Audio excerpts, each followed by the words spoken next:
자, 시작하겠습니다. Herkes iyi akşamlar. Hepiniz hoş geldiniz. Ben Atomy 로얄 마스터 준. çok memnun oldum. 여러분, 좋은 저녁입니다. Arkadaşlar herkese iyi akşamlar. 벌써 4월, 4월의 마지막 주 우리가 줌 미팅을 시작을 하고 있어요.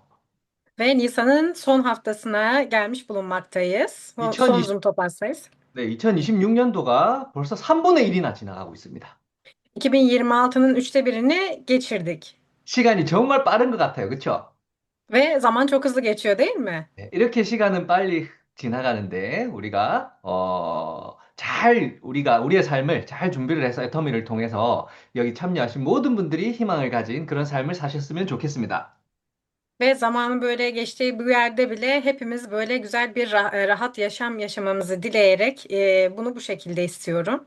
여러분들 2026년도 상반기 1월부터 4월까지의 매출이 튀르키예가 애터미에 있는 27개 국가 중에 글로벌 국가 중에 1등을 차지했습니다.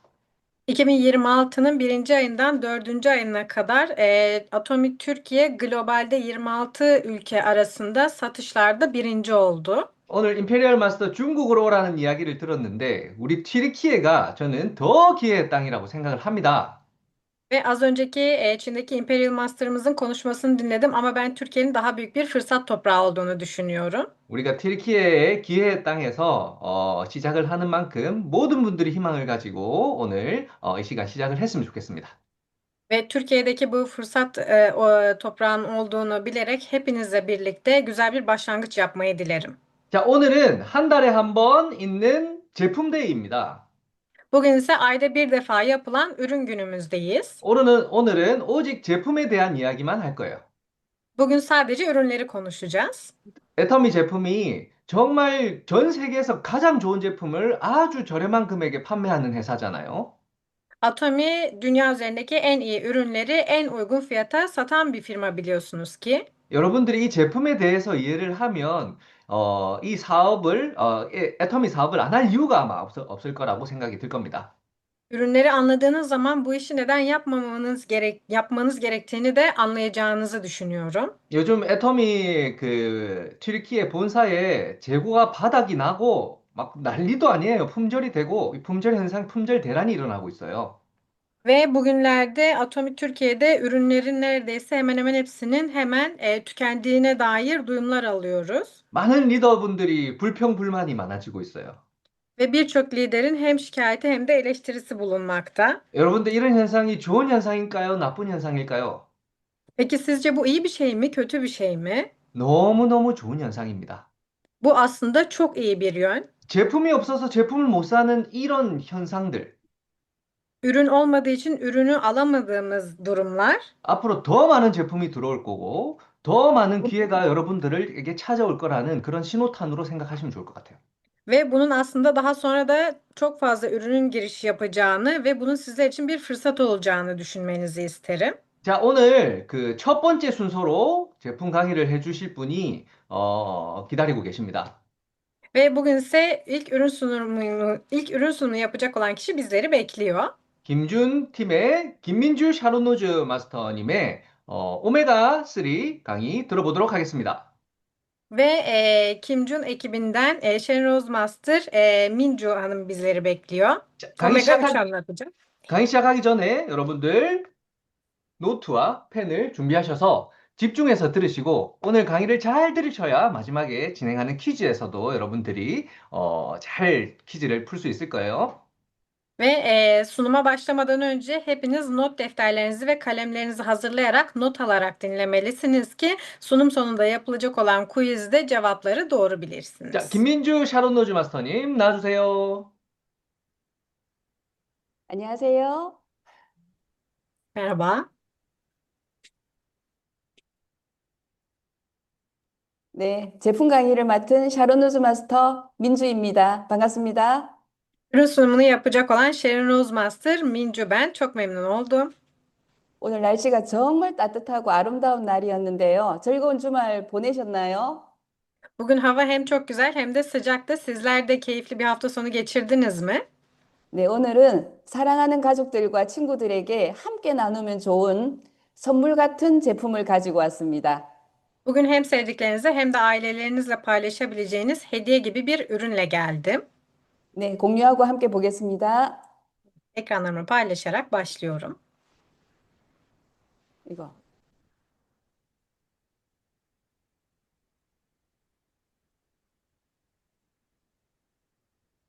그렇지. 네.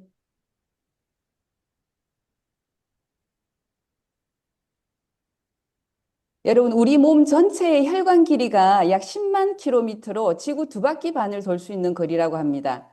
여기서 Vücudum, 질문 하나 먼저 시작하고 할게요. vücudumuzdaki toplam damar uzunluğunun yaklaşık 100 bin kilometre olduğu bilinmektedir ve ben sizlere bir soruyla başlamak istiyorum. 이 10만 킬로미터를 한 바퀴 도는 시간이 얼마나 걸릴까요? 100 bin kilometrelik bir damar hattında kanın tur atması sizce ne kadar sürer? 2시간? 4시간? 2 saat, 4 saat, 1분입니다. 단 1 1분밖에 dakika. 걸리지 않는데 이 혈관이 좁아져서 1초, 2초만 느려져도 우리 몸은 이상 반응을 보이게 됩니다.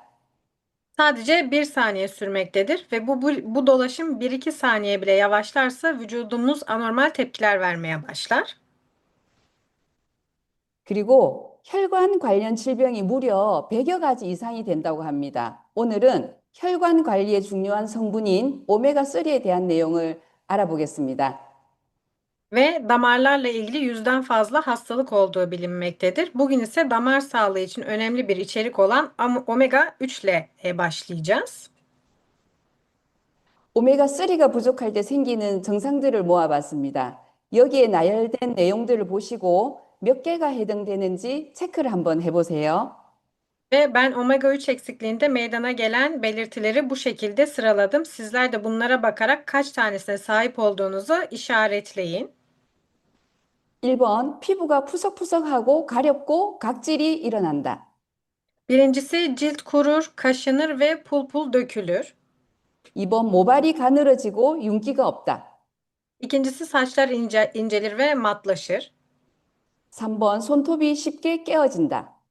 Üçüncüsü tırnaklar kolayca kırılır.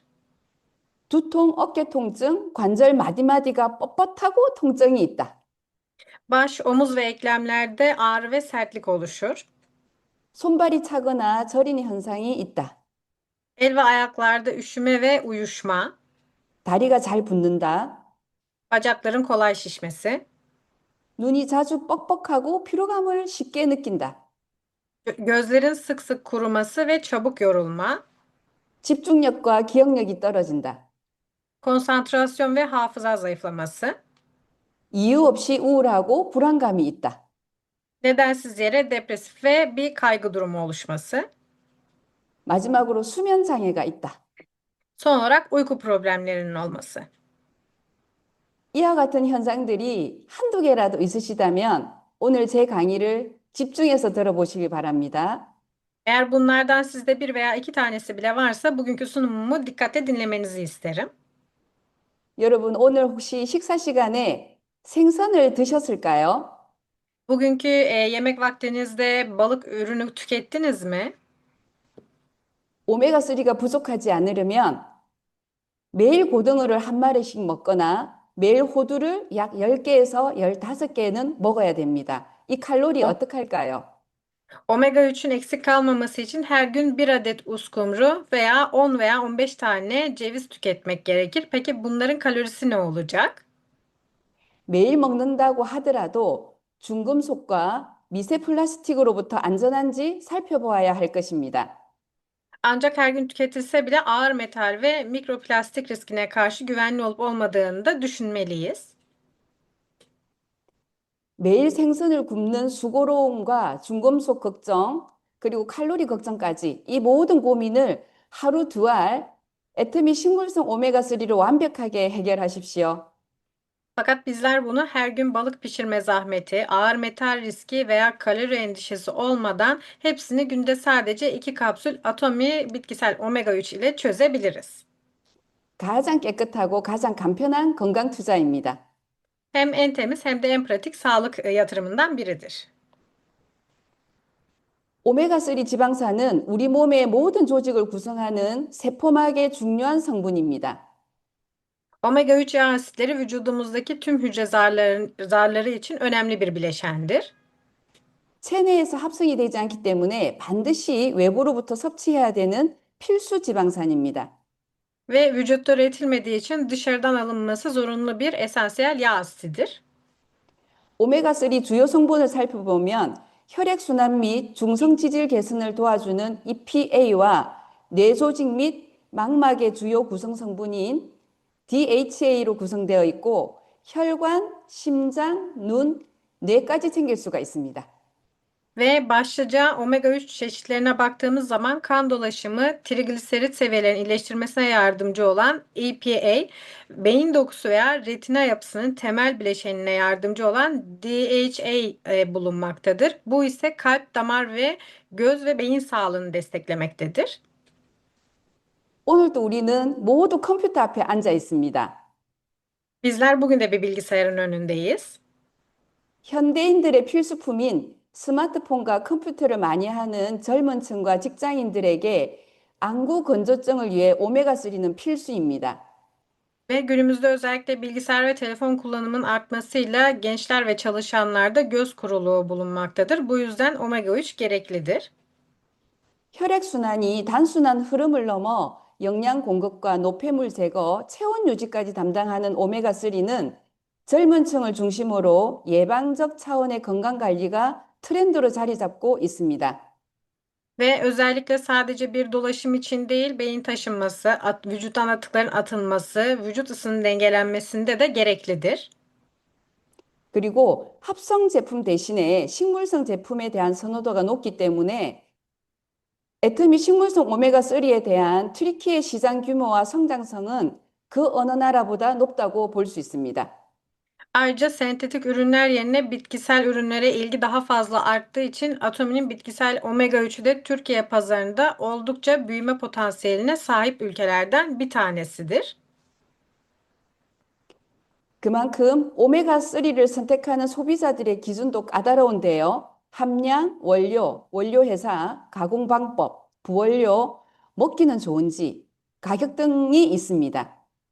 Ve omega 3 seçiminde artık tüketiciler daha da seçici olmaya başlamıştır. Özellikle burada içerik, ham madde, üretici firma, üretim yöntemi, hangi katkı maddelerin olduğu, kullanım kolaylığı ve fiyat da detaylı bir şekilde araştırılmaktadır. 이 기준에 맞춰 애터미 식물성 오메가3 특징을 하나씩 살펴보겠습니다. Şimdi bunları temel baz alarak Atomi Omega 3'e bakalım.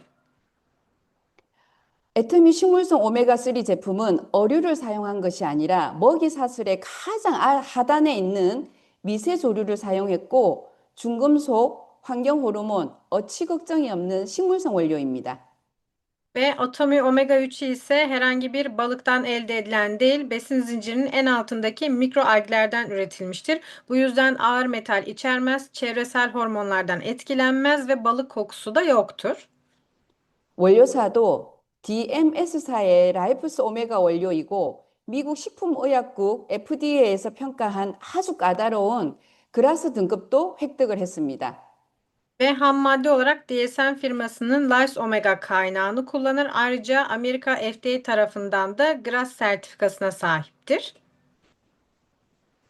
그리고 우주재단 인증도 받았는데요. 이게 무엇이냐면 Ve NASA tarafından da sertifika almıştır. Peki bu nedir?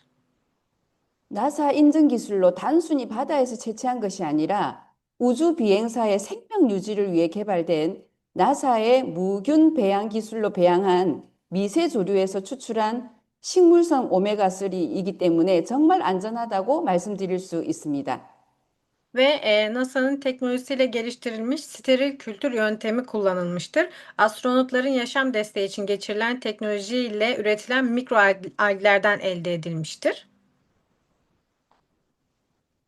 애터미 식물성 오메가3는 하루 2알 섭취로 EPA와 DH 함량이 1000mg으로 굉장히 고함량이고 체내 흡수가 용이한 TG 형태로 가장 자연적인 상태입니다. Ve atomi bitkisel omega 3 ise günde 2 kapsül kullanılması önerilmektedir ve bu 2 kapsül içerisinde 1000 miligram EPA ve DHA içerir ve bu TG formundadır ve doğal emilimi en yüksek olan formdadır. 미세 조류로 만들었기 때문에 순도가 낮은 TE의 단점을 상당 부분 보완한 제품입니다. Ve daha küçük formlarda yapıldığı için ise emilimin daha yüksek olmasını sağlamaktadır. 부원료를 한번 살펴보겠는데요. 비타민 E 함유로 산화를 방지했고 레몬 추출물이 첨가되어서 혹시나 있을지 모를 비린내까지 잡아주게 되었습니다.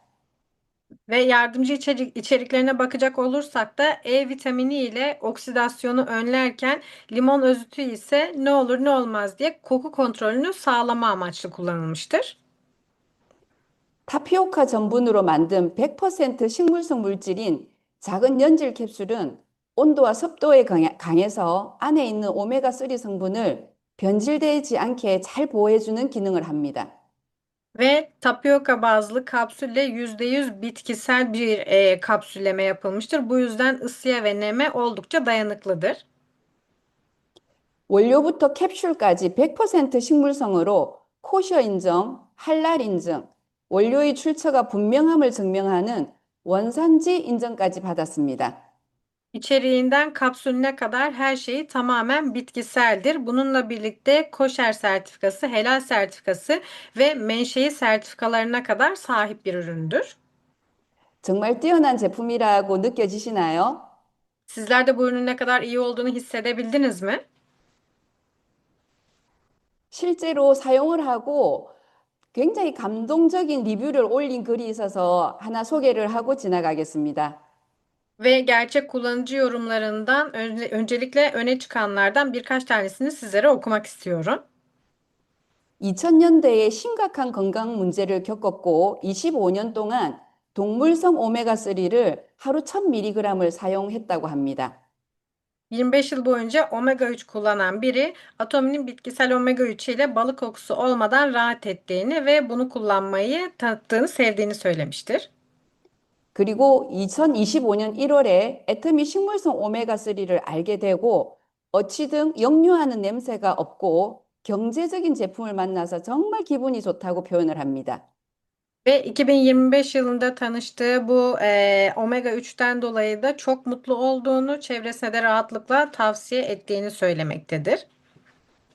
25년 동안 1만 명에게 오메가3 이점을 알렸는데 이제는 애터미 식물성 오메가3를 알리는 것이 의무라고 생각한다고 합니다.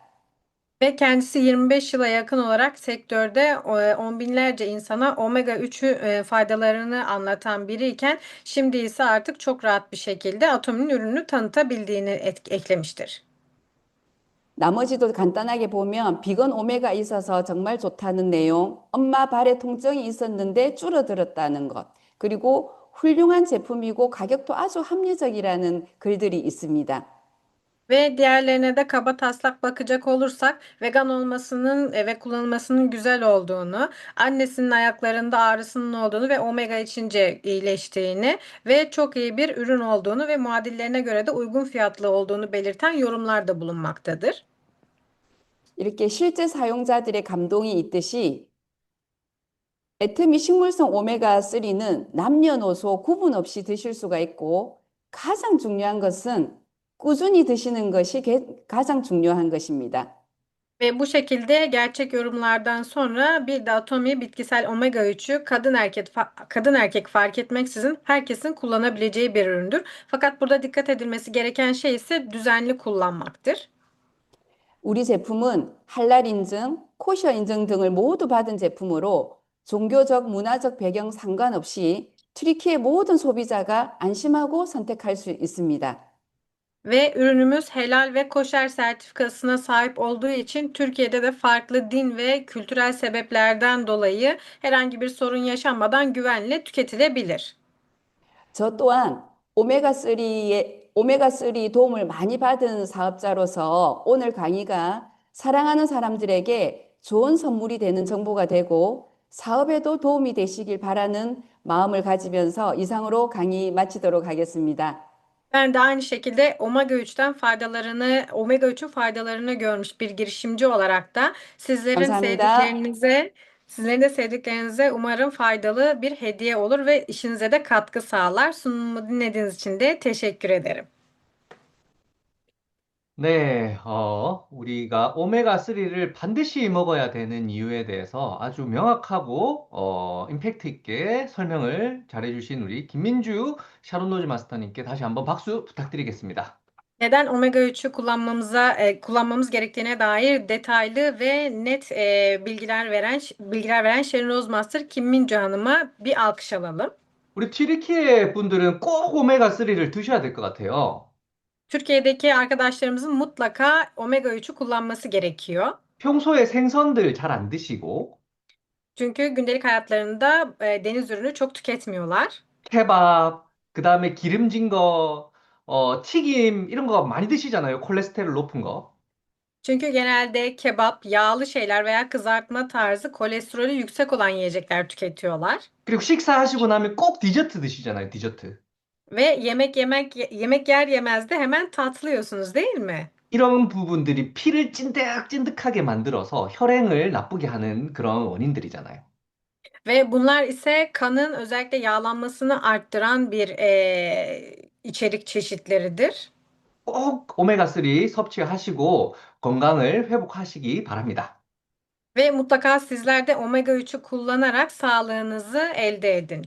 네, 다음 순서는 지금 건강기능식품을 이야기했다면 이제는 여러분들의 피부를 아름답게 해줄 피부 관리에 대해서 이야기를 해주실 겁니다. Şimdi ise içten sağlığımızı konuştuktan sonra bir de dıştan cilt sağlığımızı konuşalım. 스파다웃 세럼과 크림에 대해서 여러분들께 강의를 해주실 이현아 스타마스터님 나와주세요. Şimdi ise sizlere Spot Out serum ve kremini anlatması için Star Master Iona Hanım'ı alalım. herkese merhaba. 여러분, 혹시 제가 몇 살 같은지 아실까요? 제 나이를 혹시 아실까요, 여러분? Sizce kaç görünüyorum yaş olarak? Benim yaşımı tahmin edebilir misiniz? 저는 올해 한국 나이로 46입니다. Ben bu sene Kore yaşıyla 46 yaşına gireceğim. 네, 50을 바라보고 있는 나이인데 제 피부가 어떤가요, 여러분? 50'lerine gelecek bir yaştayım. Peki sizce benim cildim nasıl? 여자라면, 그리고 요즘에는 남자들까지도 모두 환한 피부를 가지고 싶어 합니다. Kadınların da güzel bir cilt istediği kadar günümüzde erkekler de aydınlık bir cilt istiyorlar. 그래서 오늘 제가 준비한 제품은 얼굴을 밝고 환하게 보일 수 있는 피부 미백 효과 제품으로 이 두 제품을 준비했습니다. Bu yüzden ben de sizlere cildi daha aydınlık ve parlak gösteren bu ürünleri hazırladım. 네, 바로 애터미 스팟 아웃 에센스와 스팟 아웃 크림입니다. Bu ise Atomy Spot Out Essence ve Atomy Spot Out kremi. 앱솔루트 셀렉티브 스킨케어 세트에도 미백 기능성은 포함이 되어 있지만 이 두 제품은 피부 다크닝의 근본적인 원인을 해결하기 위해서 애터미에서 만든 제품입니다. Atomy Absolute Selective setinde de aydınlatıcı etki bulunuyor. Fakat bu iki ürün ise ciltteki koyulaşmanın temel nedenini çözmeye yönelik aslında sistemli bir bakım sunan ürünleridir. 네, 애터미 앱솔루트 라인 중에서도 환한 피부와 그리고 미백에 집중한 라인인데요. Atomy Absolute serisi ise özellikle aydınlık cilt ve leke üzerine odaklanan bir seridir. 집중적인 케어를 위해서 에센스와 크림 이렇게 딱 두 종류만 출시가 되었습니다. Ama bu ise daha yoğun bir bakım için iki ürün olarak tasarlanmıştır. 지금까지 본 적 없던 6단계의 체계적이고 집중적인 미백 관리 케어를 받아보실 수가 있을 겁니다. Ve şu ana kadar görmediğiniz 6 aşamalı sistematik bir aydınlatıcı bakımı burada görebilirsiniz. 우선 에센스를 알려드리겠습니다. Essence'le başlamak istiyorum. 에센스 1단계에는 미백 코드로 셀렉티브 브라인 코드로 시작을 합니다. İlk aşama Essence ise Atomy'nin geliştirmiş olduğu Brightening kodu ile başlar. 피부 색소 침착의 원인이 되는 멜라닌 합성 요소의 생성 자체를 억제시켜주는 그런 성분입니다. ve leke oluşumuna neden olan melanin üretimini baskılamaya yardımcı olur. 이 성분은 앱솔루트 스킨케어 세트도 있는 만큼 고가의 고효능 성분이다 보니까 아무래도 결과치가 남다릅니다. Ve bu içerik Atomi Absolute Selective setin içerisinde de bulunduğu için sonuçları farklı da olsa içerikleri benzerdir. 그리고 이미 만들어진 색소 침착에 대한 고민들이 있으실 텐데요. Peki oluşmuş olan lekelere dair endişelerimiz varsa 이런 부분은 3단계의 이런 멜라닌 부분에 대한 고민을 해결해 줍니다. ve burada ise üçüncü olan aşama melaninlerin açılmasını sağlayan yardımcı olur. 색소를 옅게 해주고 피부를 환하게 보이게 해주는 것이 3단계와 4단계의 그 성분들이 포함되어 있습니다. Ve üçüncü ve dördüncü aşamadaki içerikler cildin aslında lekelerinin açılmasını, melanin pigmentlerinin aktifleşmesini ve cildin bütününe bir aydınlık vermesini sağlar. 그리고 피부가 환하게 보이기 위해서는 피부 겉표현에 각질을 탈각시키는 부분이 중요한데요. Ve cildin daha aydınlık görünmesini sağlamak için ise ölü derilerinin temizlenmesi önerilir. 5단계에 있는 성분이 각질 케어로 피부가 칙칙해 보이게 하는 각질을 탈락시키고 맑고 투명해 보이는 피부로 완성할 수 있게 해줍니다. Beşinci aşamadaki içerik ile ölü deriyi uzaklaştırarak cilt yenilenme döngüsünü destekler. 이 같은 역할이 필링 제품과 동일하기 때문에 이 에센스를 사용할 때는 필링 제품을 자주 사용하지는 않으셔야 합니다.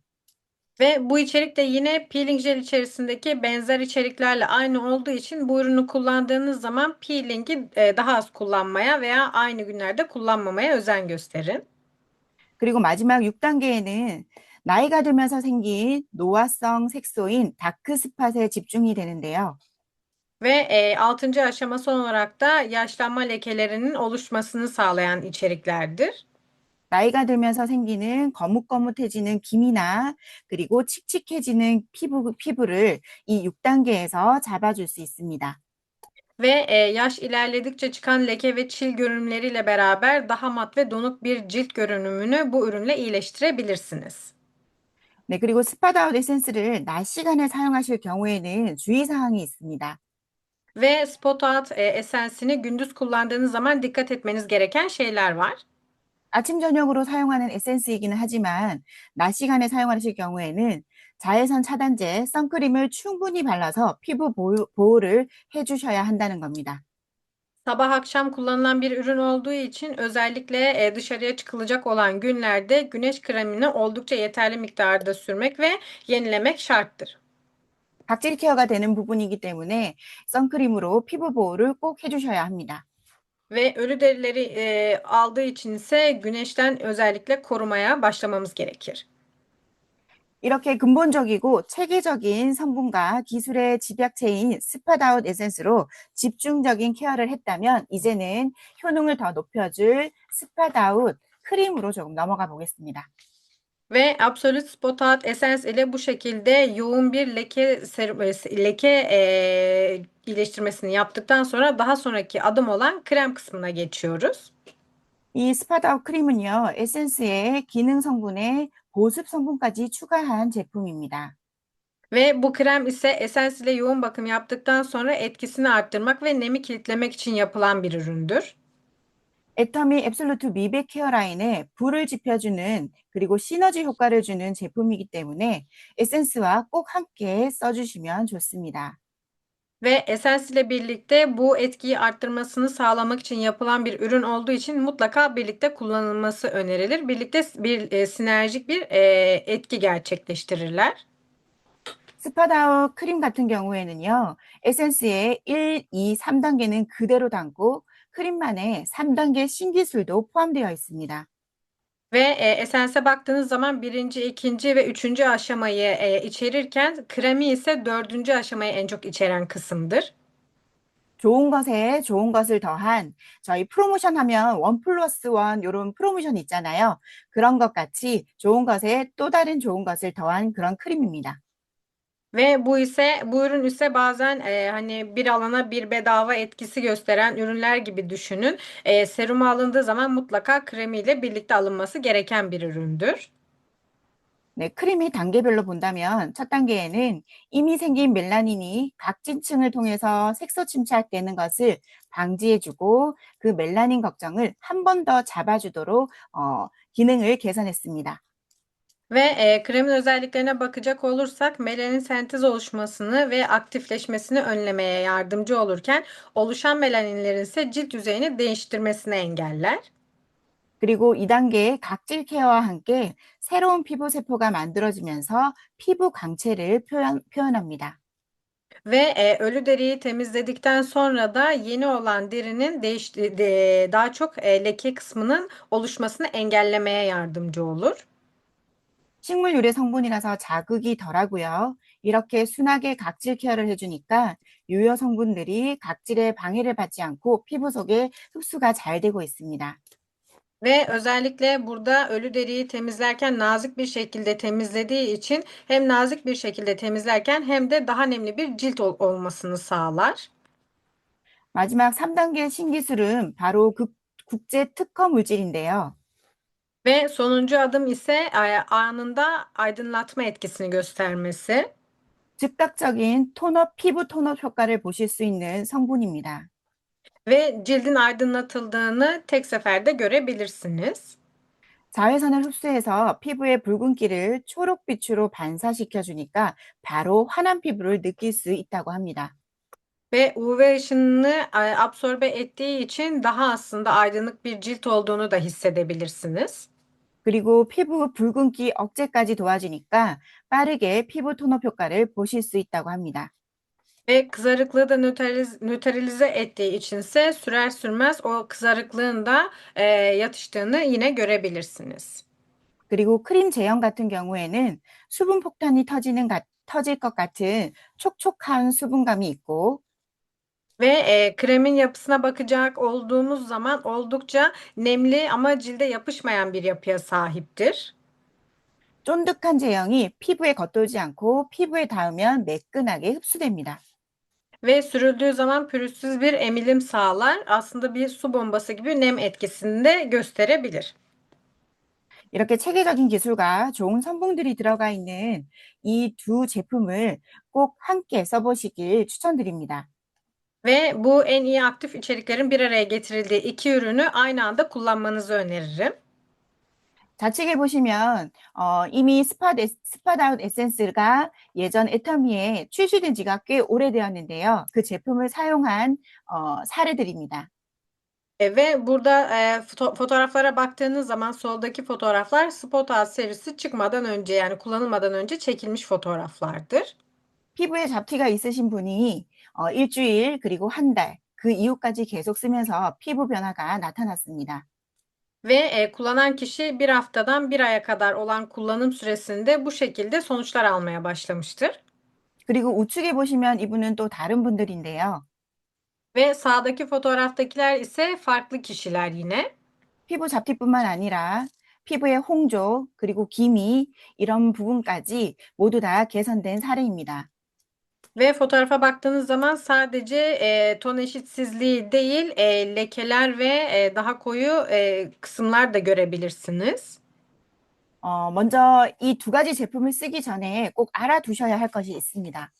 Ama bu iki ürünü kullanmadan önce bilmeniz gereken bir şey daha var. 좋은 씨앗을 쓰는 것도 중요하지만 그 전에 땅을 먼저 만들어야 합니다. İyi bir tohum kullanmak önemlidir ama önce toprağı hazırlamak gerekir. 네, 피부도 마찬가지입니다. Cildimiz de aynı şekildedir. 깨끗하지 않은 노폐물과 피지가 남아있는 상태에서는 아무리 좋은 기능성 제품을 써도 효과가 제한적입니다. Ciltte atıklar ve yağlar kaldığı sürece ne kadar iyi ürün kullanırsanız kullanın herhangi bir etkiyi çok iyi bir şekilde alamayabilirsiniz. 그래서 애터미의 대표적인 제품, 애터미 이브닝 케어로 클렌징과 기초 정리를 먼저 해주시고요. Bu yüzden Atomi'nin temel ürünlerinden biri olan Atomi Evening Care ile bir temel bakımı yapmalısınız, temizliğini yapmalısınız. 피부 바탕을 깨끗하게 만들어 주셔야 그 이후에 피부 흡수 환경을 만들어질 겁니다. Çünkü cildi çok iyi temizlemeliyiz ki bir sonraki ürünün emilimini hızlandırmalıyız. 그렇게 해야 스팟아웃 에센스와 스팟아웃 크림을 사용해야지만 그 기능성이 제대로 흡수가 될 겁니다. Bu şekilde yaparsak Atomy Spot Out serum ve kremin etkisini daha hızlı ve aktif bir şekilde görebiliriz. 네, 마지막으로 정리를 하자면 이브닝 케어는 이 기능성 효과가 들어갈 수 있는 환경을 만드는 단계이고 Son olarak özetlemek gerekecek olursa Evening Care Set etkinin girebileceği ortamı hazırlayan bir aşamaysa 스팟아웃 에센스와 스팟아웃 크림은 그 환경에서 실제로 변화를 만들어가는 단계입니다. Spot Out serisi ise o aşamada, o ortamda gerçek değişimi yaratacak olan aşamadır. 꾸준하지 못하고 순서를 뒤죽박죽 바꾸면 효과는 보실 수 없을 겁니다. Ve eğer hem düzenli kullanmazsanız hem de belirtilen sırayla anlatılan şekilde kullanmazsanız maalesef ki bu etkileri göremezsiniz. 그래서 클렌징, 기초, 기능성 이 흐름을 꼭 지켜서 사용하시길 바랍니다. Bu yüzden temizleme ve leke içeriğini sırasıyla mutlaka yapmanızı öneririm.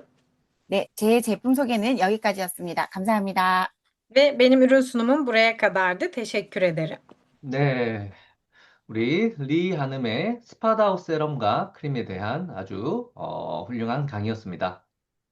Ve Star Master Lee Hanım'ın bizim için hazırladığı harika bir Spot Out serum sunumunu dinledik. 여러분들 제가 인스타그램으로 제품 문의를 많이 받잖아요.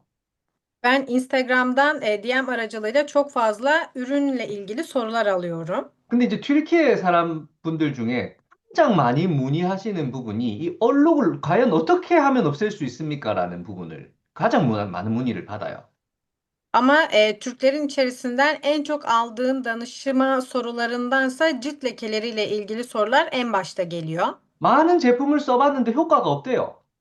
Ve birçok ürün kullandığını ama herhangi bir etki göremediğini söylüyorlar. 그런 분들한테 여러분들이 이 스파다우 세럼과 크림을 적극적으로 추천을 해주시면 그 즉각적인 효과를 아마 보실 수 있을 거고 거기에서 여러분들이 굉장한 그런 성과를 얻을 수 있을 거라고 생각합니다.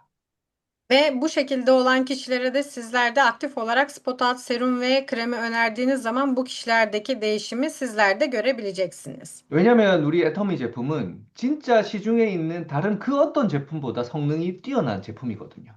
Çünkü Atomy ürünlerimiz piyasadaki diğer ürünlere kıyasla oldukça etkili ürünlerdir. 그리고 요즘에 그 한국에서 하는 광고들 보면 뭐 한 번 발랐는데 피부가 반짝반짝 빛나고 얼룩이 싹 없어지고 막 이런 과대 광고가 너무 심해요.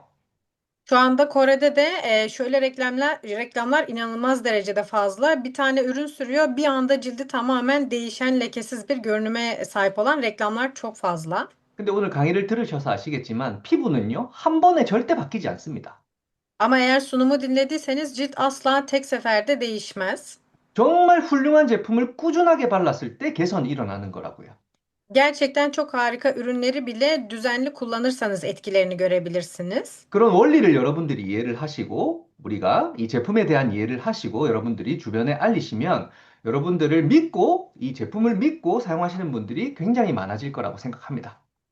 Ve bunun bu şekilde olması gerektiğini bilerek, ürüne güvenerek, şirkete güvenerek sizler de bu şekilde işinizi büyütebilirsiniz. 네, 다음 순서로는 다시 건강식품으로 돌아오겠습니다. Şimdi ise sırada tekrar bir takviye gıdamız var. 우리 트리키에서 애터미 철분에 대해서 또 아주 자세하고 명확한 강의를 해주실 우리 유수라 뷰테의 강의가 있겠습니다. Şimdi ise Türkiye'de satışa çıkacak olan demir vitamininin sunumunu ben yapacağım izninizle. Buyurun. Hemen teşekkür ederim. Hemen ekranlarımı paylaşıyorum.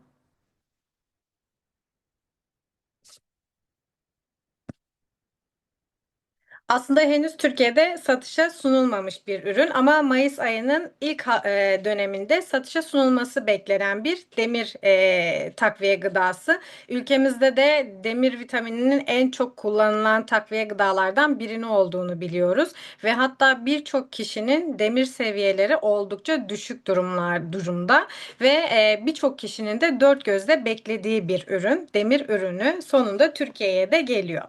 Peki demir ürünü ne işe yarıyor? Demir vücudumuz için vazgeçilmez minerallerden biridir. En temel görevi ise kanda bulunan hemoglobinin yapısına katılarak kana oksijen taşımasını sağlamaktır. Ve hemoglobin sayesinde ise akciğerlerden alınan oksijen tüm vücuda taşınır ve hücreler de enerji üretmek için gerekli oksijeni alırlar. Bu zaten oksijen taşınmadığı kısmında maalesef ki vücutta hem metabolizma yavaşlaması meydana geliyor hem de artık kanda damarlar dolaşmadığı sürece birçok sorunla karşılaşmaya başlıyoruz. Ve demir ise vücutta üretilemez, mutlaka dışarıdan alınması gereken bir takviyedir. Kaslarda bulunan miyoglobin ile kaslara da oksijen sağlar ve enerji üretim süreçlerinde de aktif rol oynar. Bağışıklık sistemimizi güçlendirir, beyin fonksiyonlarını destekler, dikkat ve öğrenme üzerinde etkilidir. Önerilen miktara baktığımız zamansa yetişkinlerde günlük 8 ila 18 miligramdayken hamilelerde 27 miligram olarak alınması önerilir. Kısacası demir vücudun oksijen taşıma sisteminin en temel yapı taşlarından bir tanesidir ve vücutta zaten enerji olmadığı zaman geri kalan hiçbir şeyde konuşamıyoruz. Burada en çok hamileler için önemi biraz daha fazla. Çünkü hamilelik döneminde demir ihtiyacı anne adayında normalden çok daha fazladır.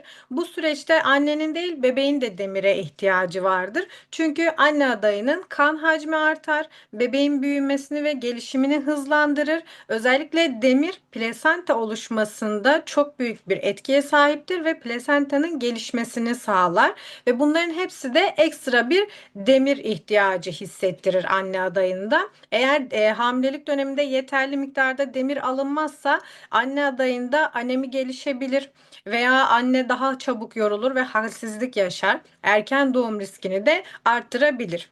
Ve özellikle hamileliğin başlangıcından sonlarına doğru demir dozu arttırılarak kullanılması önerilmektedir. Peki demir eksikliğinde neler olur? Demir eksikliği dünyada en yaygın görülen beslenme eksikliklerinden biridir. Zaten demir aslında en çok kırmızı ette, etlerde bulunmaktadır. Yani hayvansal gıdalarda daha fazla bulunmaktadır. Fakat günümüzde hem beslenme şartları olsun hem ekonomik durumlar olsun birçok ülkede maalesef ki et tüketimi düştüğü için demir vitaminini en çok alacağımız hayvansal besinler azalmakta. Ve bu belirtiler ilk başta hafif olabilir ama zamanla belirginleşir. Özellikle sürekli yorgunluk ve halsizlik, soluk ve cansız bir cilt, baş dönmesi ve baş ağrısı, özellikle sabah yataktan kalktığında bir anda baş dönmesi yaşayanlar olabiliyor veya gün içerisinde baş ağrısı çekenler olabiliyor. Hatta bunu bazen su içilmediğine bağlarız ama bunda demir eksikliğinin çok büyük bir etkisi bulunuyor.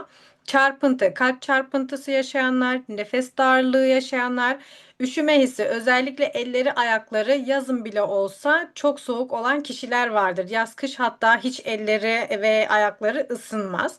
Ve daha ileri durumlarda anemi gelişir, saç dökülmeleri artar, tırnaklar daha kırılgan hale gelir, konsantrasyon ve dikkat azalır. Ve bazı kişilerde belki çevrenizde de vardır, toprak veya kireç yiyenleri görmüşsünüzdür ya da işte kil yiyenleri görmüşsünüzdür. Bu da bazen demir eksikliğinden kaynaklı görülen sendromlardan bir tanesidir. Çocuklarda ise, özellikle küçük çocuklarda ise büyüme eksikliği durumunda büyüme geriliği, öğrenme güçlüğü veya dikkat eksikliği de ortaya çıkabilir. Bu yüzden demir eksikliği sadece fiziksel değil, zihinsel gelişimi de etkileyen etkenlerden, yani vitaminlerden bir tanesidir. Peki biz gelelim atominin demir özelliklerine. Fakat demir kısmına gelmeden önce demir iki çeşitte bulunuyor. Yine aynı şekilde hayvansal kaynaklı, bitkisel kaynaklı. Hayvansal kaynaklı demir çok daha hızlı ve kolay emilir. Bitkisel kaynaklı demirler daha zor emilir. Fakat Atomi burada bitkisel kaynaklı demiri kullanıyor. Özellikle İspanya menşeli olan bu demir ferrik pirofosfat formatındadır. Peki bunlar nedir? Ferrik sülfat ve ferrik profosfat. Ferrosülfat ise en çok çevrede, hatta piyasadaki birçok takviye gıdalarda kullanılan içeriklerden bir tanesidir. Çünkü vücutta çok kolay emilen bir forma sahiptir. Özellikle etkisi daha yoğundur. Ama bu kadar yaygın çünkü hem daha ucuz, hem daha etkili, hem de doktorların en çok tavsiye ettiği demir türevidir. Ama bununla beraber şöyle bir şey de var. Belki çevrenizde vardır veya sizler de yaşamışsınızdır. Demir takviyesi kullanıldığı zaman midesi zorlananlar, mide ağrısı yaşayanlar, kabızlık yaşayanlar, mide bulantısı yaşayanlar veya siyah dışkı görenler, bazen de mide yanması yaşayan birçok kişi bulunuyor. Bu yüzden Atomi burada mideyi daha da koruma amaçlı ve bu tarz yan etkilerin önüne geçme amaçlı ferrik pirofosfatı kullanıyor ve bizim asıl bilmemiz gereken kısım bu. Çünkü size de çevrenizde soracak olanlar olacaktır. Tamam demir, ama demirin hangi formatı? Demir pirofosfat ise suda çok iyi çözünmez. Bu yüzden mideyi çok fazla rahatsız etmez. Ama demir eksikliğini gidermek için de klasik demir formlarına göre daha iyi bir kapsülleme şekliyle bunlar korunmuştur. Ve bu şekilde korunduğu için hem midede rahatsızlık vermez, hem kabızlık, mide bulantısı gibi yan etkiler daha az olur, hem de tat ve koku bırakmaz. Özellikle demir takviye gıdaları aldığı zaman ağızda sanki bir metal alınmış gibi bir his var. Hatta bu histen dolayı birçok kişi de kullanmak istemeyebiliyor. Ve emilimi de ferrosülfata göre daha düşüktür. Bu yüzden güçlü bir form olmadığı için Atomi ise ne yapıyor? Kolmar'a ait özel patentli bir teknoloji ile bunu mısır nişastası ve ayçiçeği lesitini ile mikrokapsüllenmiş bir lipofer demir kaynağı haline getiriyor ve bu formülasyon ise demirin hedeflenen şekilde vücuda sunulmasını sağlıyor. Yani basit bir şekilde demiri yağ benzeri kapsül içerisine alıyorlar. Burada sağ taraftaki görsele baktığınız zaman küçücük demir bileşenleri var, fakat etraflarında iki farklı katman görüyorsunuz. Aslında bunlar mikro kapsül şeklinde ve yağ kapsülleriyle bir nevi korunma ve çerçeve altına alınmış şekildedir. Ve bu emilimi sağlaması için, mideden bağırsağa geçmesini kolaylaştırmak için yapılmıştır. Bu sayede çok daha yüksek emilim sağlanıyor. Midede tahriş yapma ihtimalini düşürüyor. Kabızlık ve mide bulantısı gibi klasik demir yan etkilerini azaltıyor. Normal demir %5, %12 bir şekilde emilirken, bu şekilde lipozomal formda tüketildiğinde çok daha yüksek oranda emilim sağlar ve bağırsakta daha geniş alanda emilmeye başlar. Ve Atomi burada yine ne yapıyor? Her zaman bizim en çok bahsettiğimiz şeylerden biri, zenginleştiriyor takviye gıdalarını ve burada da 6 farklı C vitamini bileşeni ve antioksidan içeriklerle zenginleştiriyor. Bunu yapmasının sebebi ise demir vitamininin emilimini yüksek bir şekilde almasını sağlamak. Çünkü demir içeriği C vitamini destekli ürünlerle kullanıldığı zaman daha yüksek bir emilim sağlar. Ve demiri daha bağırsakta daha kolay emilebilir bir forma dönüştürür. Bu yüzden vücudun da maksimum fayda almasını sağlayabiliyor. Hatta bizler ne diyoruz? İşte kendi günlük hayatta kullandığımız şeylere baktığımız zaman mercimek köftesi yaparız ama yanına ne yaparız? Bir limon sıkar yeriz. İşte ıspanak, roka gibi şeyleri de yediğimiz zaman ne yaparız? Yine bilmeden aslında biz demirin C vitaminiyle bir araya gelmesini sağlayıp onun emilimini yükseltmiş oluyoruz. Peki kimler kullanabilir? Özellikle demir ihtiyacını kuru ve solgun cilt olanlar, yüzünde yine aynı şekilde pul pul dökülme olanlar, dışarıda çok vakit geçirenler, özellikle güneş ışığına maruz kalan kişiler, diyet yapan kişiler, özellikle diyetlerinde daha fazla besin miktarını düşüren kişiler takviyelerini alamadıkları için metabolizmayı yavaşlatır. Vücut olması gerekenden daha fazla enerji harcar fakat beslenme olmadığı için enerjiyi bulabilecek bir kaynak da olmadığından dolayı vücudu daha da güçsüz hale getirir. Yorgunluk ve halsizlik hissedenler, 20 ila 40 yaş arasındaki kadınlar, hamile ve emziren kadınlar, özellikle kadınlarda regl dönemlerinden dolayı da daha fazla kullanılması tavsiye edilir.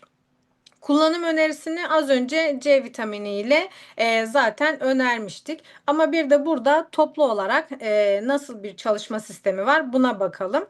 Demir ve C vitamini aynı anda alındığı zaman hemoglobin üretimi 3 kat daha hızlı artar. Yani kanı güçlendirir. Artı kanın oksijende taşınması için bu taşıma kapasitesinin artmasını sağlar. Emilimin en üst düzeye çıkarır. Daha sonra bunlar en yüksek formda alındığı zaman cilt yenilenmesinin, desteklenmesinin de en büyük faydasını gösterir burada. Özellikle elastikiyet ve nemin iyileşmesinde büyük bir katkı sağlıyor. Peki biz bunu ne zaman kullanmalıyız? Normalde hani az önce bahsettik, bir arada kullanıldığı zaman evet etkisini görüyor ama bizler C vitaminini ne zaman kullanacağız? Demiri ne zaman kullanacağız? İkisini bir arada nasıl kullanacağız? Burada belki bir kafa karışıklığı yaşayabilirsiniz. Demir genelde sabah aç karnına alındığı zaman emilimi en yüksek halde olur. C vitamini ise öğlen vaktinde tok veya yemekle alındığı zaman. Eğer bizler bu ikisinden birini kullanmayacaksak, örnek veriyorum C vitaminini kullanmayacaksak sabah aç karnına demiri kullanıyoruz ve aç karnına sabah kullanıldığı zaman günlük enerji üretiminizi sağlar, metabolizmanızı hızlandırır, vücudun oksijen taşıma kapasitesini arttırır ve C vitamini ile demir emilimini destekler kendi içeriğindeki C vitaminleriyle. Ama eğer birlikte alacaksanız, bu ikisini zaten kullanıyorsanız yine birlikte alabilirsiniz. Fakat ayrı kullanacaksanız, örnek veriyorum demir kullanmayacaksınız, C vitaminini kullanacaksınız. Onu da aç karnına değil, yemekle beraber veya yemekten sonra öğlen vakti kullanılması daha etkili olur ve bu da yine günlük enerji ve canlılık desteği sağlar. Antioksidan etkisiyle hücreleri serbest radikallere karşı korur. Doku oluşumunu normal fonksiyonların korunması için daha çok bu anlamda çalışacaktır ve özellikle yaraların iyileşmesi, cildin yenilenmesinde de büyük bir etkiye sahiptir. Peki demiri kullanırken ne yapmamalıyız? Demiri kullandığımız saatlerde çay ve kahve tüketimimizin olmaması, süt ve süt ürünlerinin tüketiminin olması, kepek veya tam tahıllı yiyeceklerin olmaması gerekiyor. Çünkü bunlar demir emilimini azaltır. Yani daha da düşürür. Bu yüzden demiri aldıktan sonra en az yarım saat, bir saat buradaki içerikleri kullanmamaya önem göstermemiz gerekiyor. Ve ne kadar süre kullanılmalı? Demir maalesef ki depoları geç dolan bir bileşendir. Bu yüzden çok hızlı etki beklemek doğru olmayacaktır.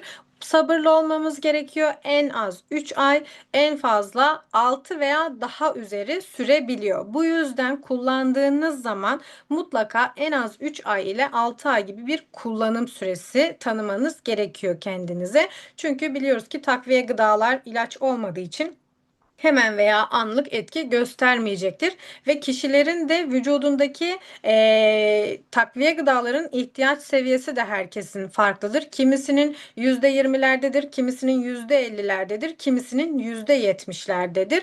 Şimdi %20 eksikliği olan biriyle %70 eksikliği olan biri aynı etkiyi aynı hızda alamayabilir. Bu yüzden bunları da göz önünde bulundurarak mutlaka uzun süreyi ve düzenli kullanmayı aksatmamamız gerekiyor. Formuna baktığımız zaman yine C vitaminini bildiğiniz gibi nasıl ki stick ve toz formundaysa Atomi Demir de aynı şekilde çantada taşınabilir, kolay bir açma yöntemi bulunuyor. Artı hap şeklinde değil toz şeklinde olduğu için tüketmesi de oldukça kolay. Suyla da tüketebilirsiniz. Normal toz şeklinde de tüketebilirsiniz. Tamamen sizin damak tadınıza uygun bir şekilde. Ve kutuda da yine bizim diğer vitaminlerimizde olduğu gibi gibi kolay ve pratik ambalaj açma kısmı bulunuyor. Bu yüzden açtığınız zaman dağılma değil de daha düzenli bir kullanım formu sunuyor bizlere. Ben burada bir de daha önce elimde vardı. İçeriğini sizlerle paylaşmak için bu şekilde video çektim. Çok tatlı, güzel bir tadı bulunuyor. Tamamıyla ince ve toz formunda. Burada da videoda gördüğünüz gibi. Kullanıldığı zaman ağızda hiçbir şekilde herhangi bir metal veya ağır bir tat bırakmıyor. C vitamini gibi kullanması keyifli bir vitamin. İki türlü kullanabilirsiniz. Birinde toz formunda yutup suyla yapabilirsiniz. Diğerinde bu şekilde suya da karıştırabilirsiniz. Anında zaten bir erime meydana geliyor. Atominin demir içeriğine baktığımız zaman da ürünün içerisinde 60 adet bulunuyor. Yani 2 aylık bir kullanım sunuyor sizlere. Kullanım talimatında 11 yaş ve üzeri olan kişilerde bir şasenin tamamını 250 milim suyla da çözdürerek kullanılabileceği söylenir. Hamile olan kişilerde anne adayları bunu günde 2 defa kullanmalılar. O yüzden siz de eğer çevrenizde varsa anne adayları onlara da bu şekilde güvenle önerebilirsiniz. Mayıs ayında satışa çıkacak.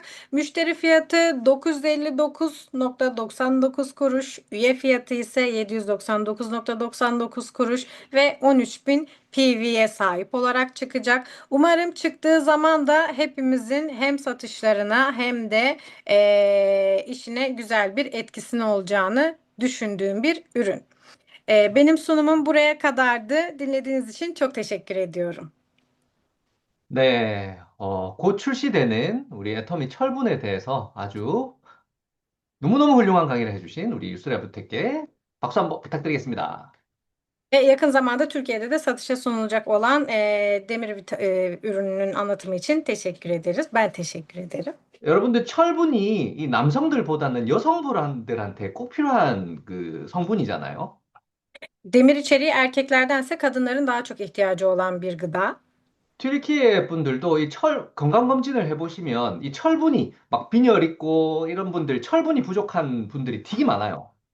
Özellikle Türkiye'de de kan tahlilleri yapıldığı zaman kansızlığı olan veya demir eksikliği fazla olan çok fazla kişi bulunmakta. 근데 약국이나 병원에서 지어주는 그런 철분들을 한번 섭취해 보시면 어떤 일이 일어나냐면 한국에서도 마찬가지고 이 변비 Kore'de 때문에 너무너무 힘든 거예요.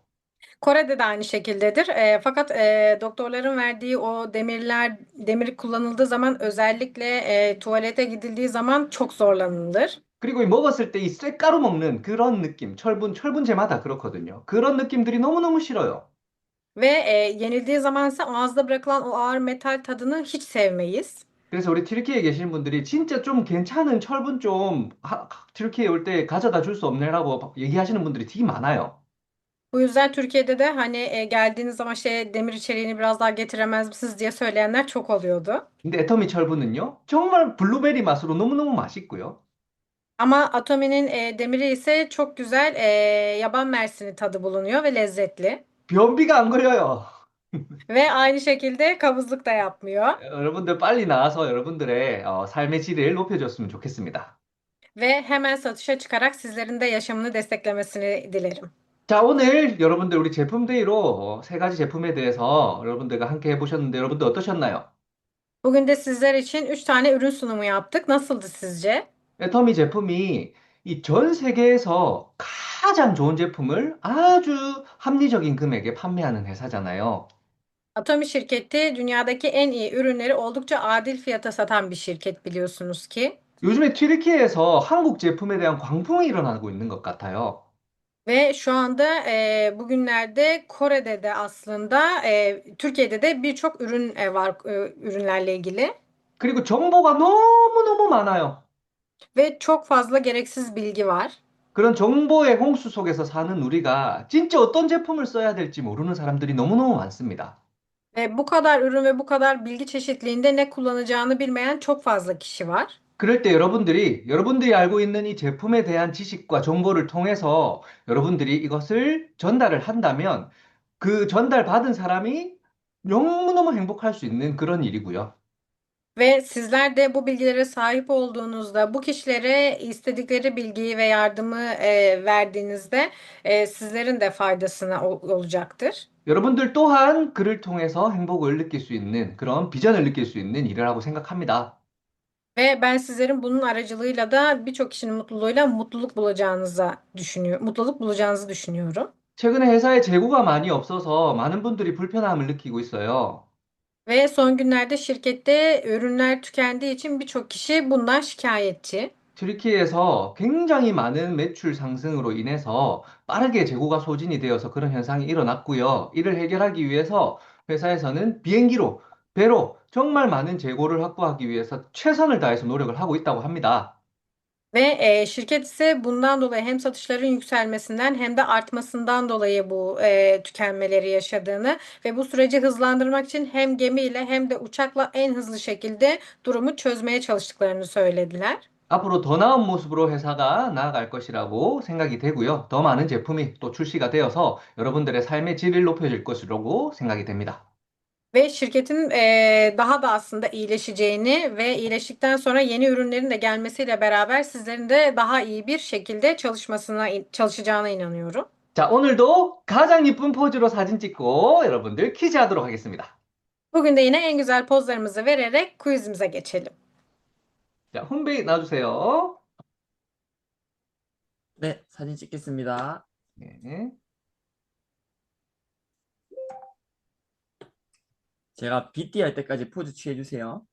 Ben bitti diyene kadar pozunuzu sabit tutun.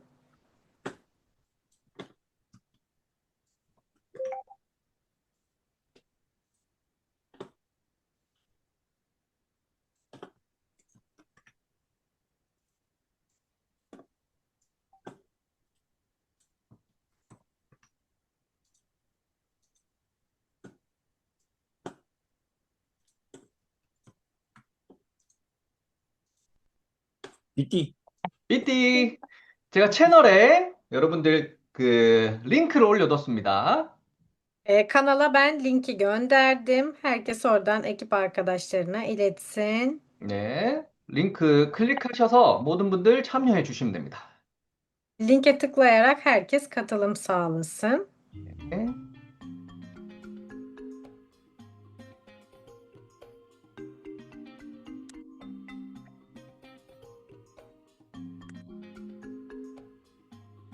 자, 들어오고 계시고요. Katılım sağlayalım.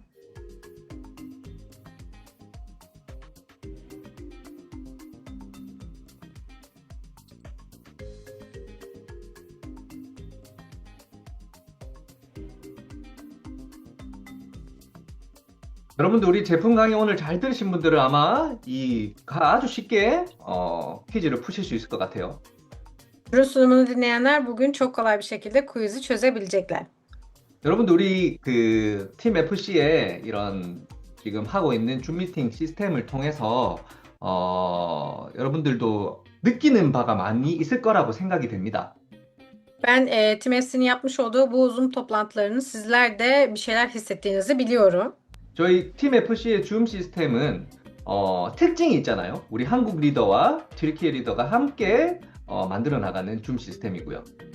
Çünkü bizim Zoom sistemimiz Koreli liderler ve Türklerle birlikte yapılan bir sisteme sahip. 어떻게 하면 더 많은 분들에게 더 많은 양질의 정보를 제공하고 또 어떻게 하면 또 튀르키예에서 우리 팀 FC라는 브랜드가 다른 브랜드에 비해서 더 발전 가능성이 있는지를 항상 연구하는 팀입니다.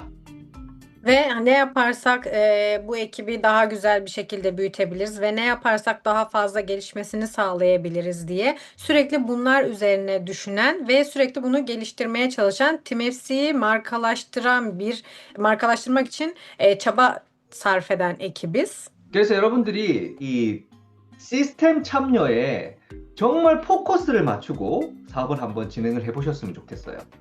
Ve sizlerin de bu sisteme katılmayı odak noktanız haline getirerek bu işi yapmanızı istiyorum.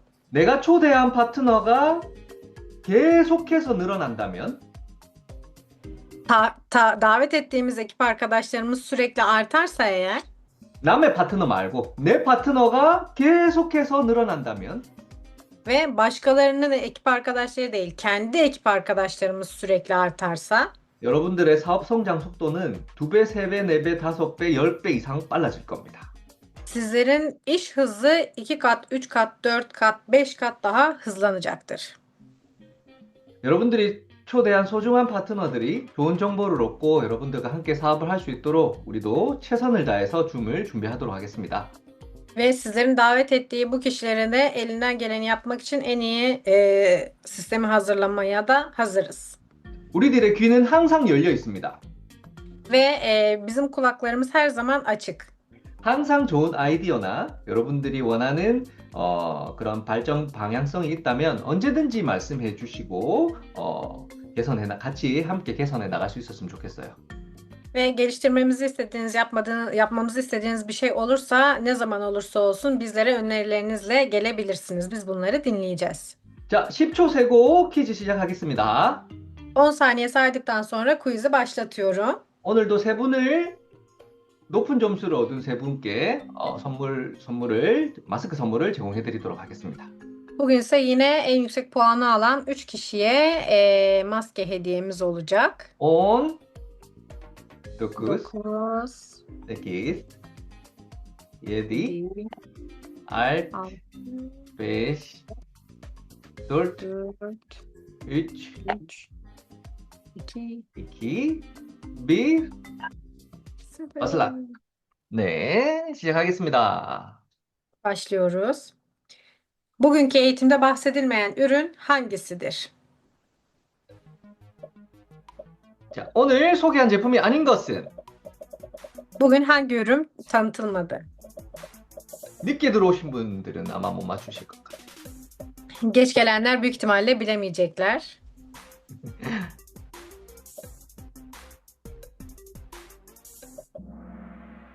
네, 늦게 들어오신 분들 많죠? Geç gelen bayağı kişi varmış. 자, Omega 3'ün temel faydası hangisidir?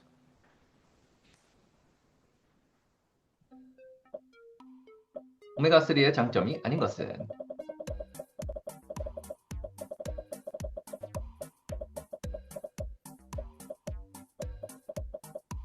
오메가3의 장점인 것은이다. 그쵸? Ne. 네. 좋은 점이. 네, 좋은 점. Ne. 파란색이죠. 네, 네, 아주 쉬운 문제였어요. Ve herkesin bildiği bir soruydu. 자, 세 번째 문제입니다. Spotat serum ve kremin temel kullanım amacı nedir?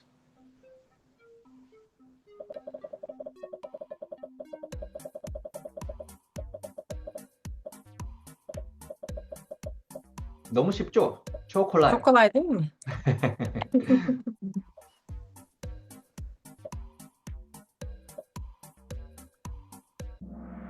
네, 거의 대부분 다 맞추셨네요. 자, Birçok 넘어갈게요. kişi bildi. Şahsu Bey 틀렸어요. 잠시만요. 읽어주세요. Atom demir kullanmanın temel amacı nedir?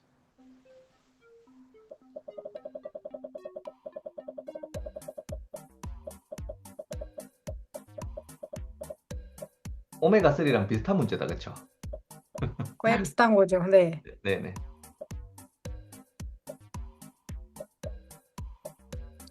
Şahsu Bey 또 틀렸어요. 네, 자꾸 틀리고 있는 틀린 사람 나오네, 이게.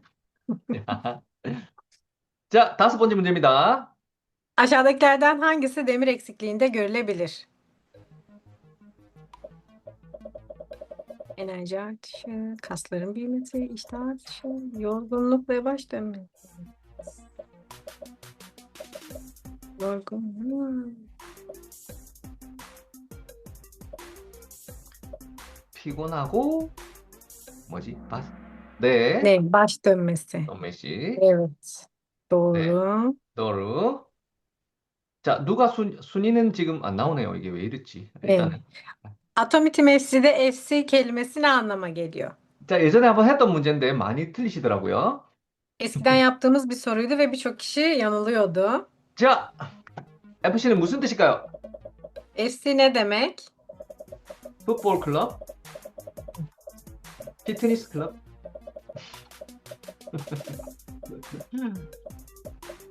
파이널 클래스. 앞차수 아이생. 와, 파이널 클래스라고 알고 계신 분도 많네요.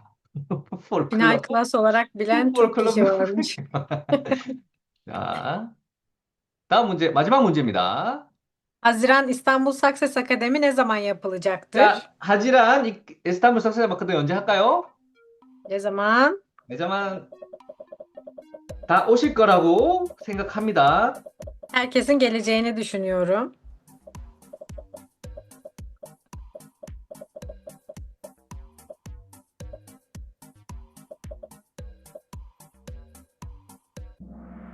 네, 6월 6일입니다. Haziran 6. 저희 모두 다 참석할 거니까 여러분들 다 오셔야 돼요. Hepimiz katılacağımız için sizler de gelmelisiniz. 자, 잠깐만요. 이거죠, 뉴스. Ne, ne, ne, 네. ne. 자, 오늘의 순위입니다. Bugünün sıralaması. 1등 멜렉 한음, Birinci 2등 Melek Hanım. 베르핀 한음, 3등 쌀의 한음입니다. Evet, tebrik ediyoruz herkesi. 네, 잠시만요. 공중전. 자, 오늘도 여러분, 우리 제품데이로 여러분들과 함께 했습니다. Ve bugün de sizlere ürün sunumuyla birlikte karşınızdaydık. 함께 해주신 여러분들 좋은 저녁 보내시고요. 다음 주도 활기차게 여러분들 한 주 시작하시고 또 다음 주에는 더 좋은 내용으로 여러분들 찾아뵙겠습니다. Ve bugün de geri kalan vaktinizi güzel bir şekilde geçirin. Önümüzdeki hafta yine sizlere daha iyi içeriklerle bir arada olmak dileğiyle. herkese iyi akşamlar. Görüşürüz. Bay bay.